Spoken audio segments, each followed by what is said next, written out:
Finally, we will be reopening public housing for the residents, for the workforce that's going to move back in and again rebuild New Orleans. Sick, twisted, cruel. Those are all words used to describe the prank on Louisiana officials and about 1,000 contractors in New Orleans today.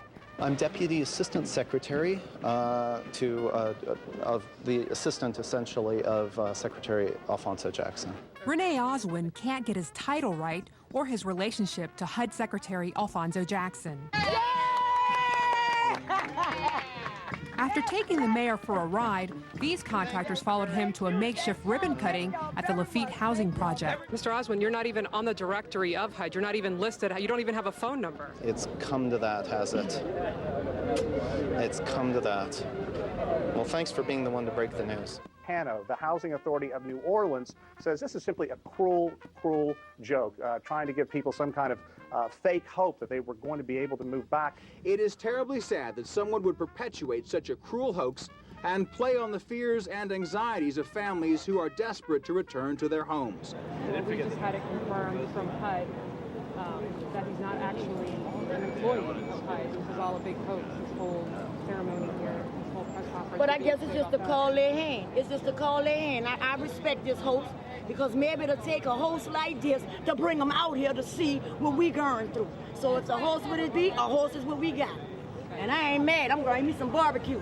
And I think what you guys exposed is the fact that HUD could do these great things if they wanted to. Secondly, you got the attention of the residents, so now they're going to begin to ask, well, why aren't you doing these things? And number three, you're creating a controversy to feed off, to organize, and to build a struggle to the next level. So in my opinion, everything y'all did was excellent.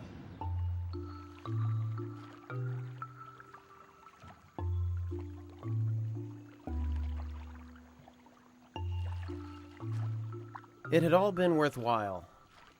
We were on top of the world. But then, reality began to sink in.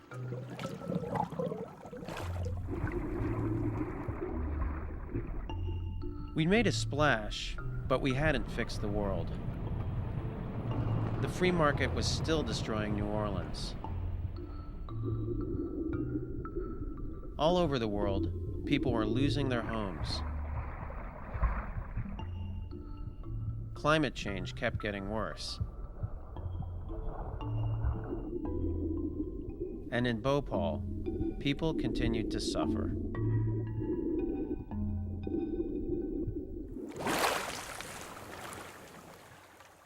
We really did need to fix the world.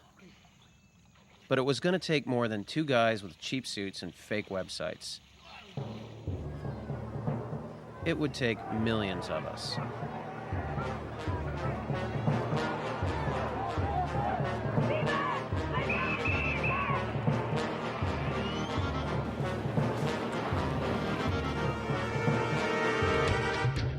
But even as old regimes were swept away, we knew that real change wouldn't come easy. After all, the free market cult was still here. Wealth, money, privatization, Wealth, money, free markets, privatization, ownership, a great deal of money. Now, we can afford that. Remember these guys? They're not going away. And neither would we.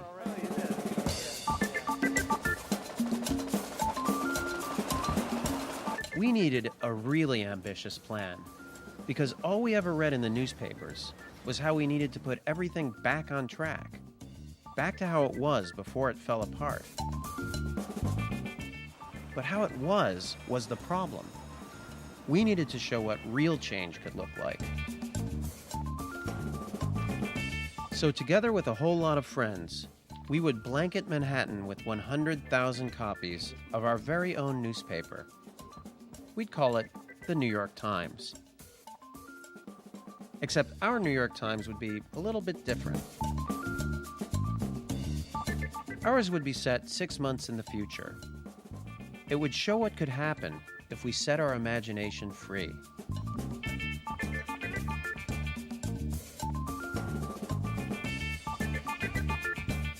things have gotten pretty bad, and I think it's hard for people to imagine the world working another way. So we're trying to, as realistically as possible, present this world as it could be. They just brought out the proof of the New York Times, and it looks unfucking believable. Really good.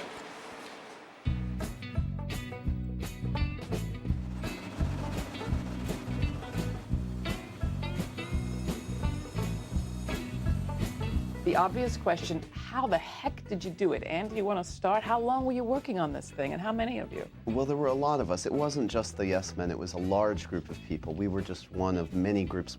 It was an idea that sparked a lot of people's imaginations. They wanted to see this happen. And that's sort of the message of the paper as well, is that, great, we elected Obama, and that's fantastic, but now the real work begins. The idea was to put out something that was optimistic, that says, we can do all these things. Why not? We created the system that we have now, so why not create a good one instead? Wow. Very good. Let me tie you up. This is the big day. 7 a.m. rush hour. This is the time to get the papers out there. Three times. Special issue. Special issue. 3 New York Times. Special edition of the New York Times. 3 New York Times. This is real? It's fake, right? Who publishes this? Can I grab another one, please? What? New York Times. National Health Insurance Act passes. The Patriot Act repealed. Maximum wage law succeeds. Good luck with that one. This is too good to be true, but it's not impossible. It's a dream newspaper, right? It's like you wake up and all the things that you wanted became the news. The war's over! Our fake news was a hit. But would the real news pick it up? You don't work for the New York Times. Who is it that you work for handing this out? A guy named John Smith? who? Yeah, John Smith. John Smith. It's a New York Times special edition. Is there anything wrong with it? I mean... Well, yeah, it's not the New York Times. Extra, extra, read all about it. The New York Times declares the war in Iraq is over. Some commuters got their hands on what looks like a special edition of the New York Times. As you might have guessed, though, it's a fake. Eine New York Times in die Hand gedrückt bekamen, trauten jedenfalls ihren Augen nicht. Джордж Буш отдан под суд, а Кондолиза Райс приносит официальные извинения за недостоверную. We printed a paper with the headlines that we'd like to see. So if these are the headlines that people were so excited to read this morning, let's make them happen. I think we have to exercise some muscles we either don't have or that have atrophied or something. A civic muscle, a thrifty muscle, a generous muscle. We've got to take back our government. March into City Hall and say, here, we've got the solutions. We can think of the different ways that we can contribute to a movement that says business as usual is unacceptable because people are being hurt, and we're not going to play the role, the subservient, routine role that we usually play. Let's go.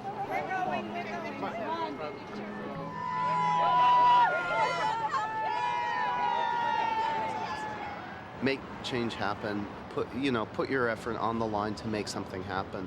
And that's what kind of we did here, and, maybe it's what, it's kind of, oh boy. No, I know, yeah. And if a few people at the top can make the bad news happen, then why can't all of us at the bottom get together and make the good news happen for a change? I mean, for real.